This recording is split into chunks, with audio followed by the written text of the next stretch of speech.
Good afternoon mga boss. May installation kami ngayon na QCY Android head unit.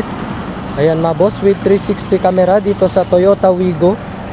So ito yung 360 camera nya.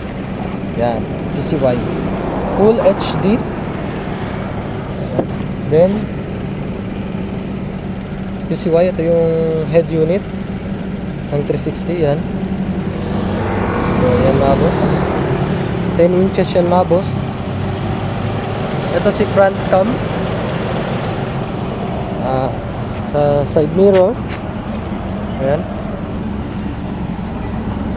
Ito yung rear cam nya mga boss.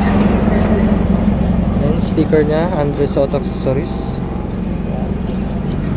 Then sa right side mirror, ayan mga boss, yung tela ng calibration. So pasok tayo sa loob. Ito yung 360 view muna tayo mga boss.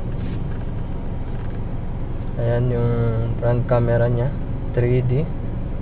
Rear cam sa left side mirror, sa right side mirror. Combination ng dalawang mirror mga boss.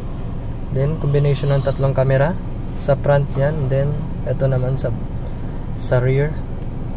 So back tayo. Ito yung mga feature nya. May music, BT music. Yan, Chrome, DSP, CarPlay, Maps, YouTube.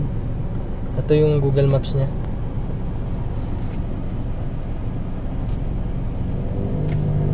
Yan, pwede na kayo mag Google Maps.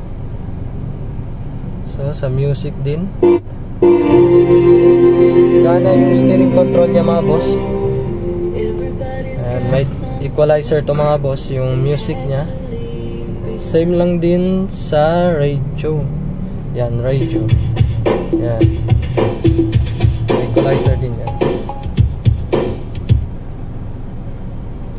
So paki-reverse ako boss. Try natin yung reverse. Ayan mga boss, pag mag-reverse kayo, automatic na yan mga boss. Okay. Then may kasama na siyang dalawang USB slot at saka isang SIM slot. Pwede lagyan ng SIM card mga boss. Ayan, ito isa for recording, then USB for movie, pwede siya sa song, pwede mga boss. Ito, then lagyan din ng SIM card itong isa. Ayan, try natin yung sa signal light. Signal light. Okay, signal light. Signal light yan sa right mga boss. Ayan, nagtitrigger siya sa right. Then sa left angle naman, ayan, sa left angle. So yun lang mga boss. Solid yung 360 camera natin. Visit our shop sa Andres Auto Accessories, Gobernador Ramos Street, Santa Maria. Ayan, Fronting Circle, San Juan.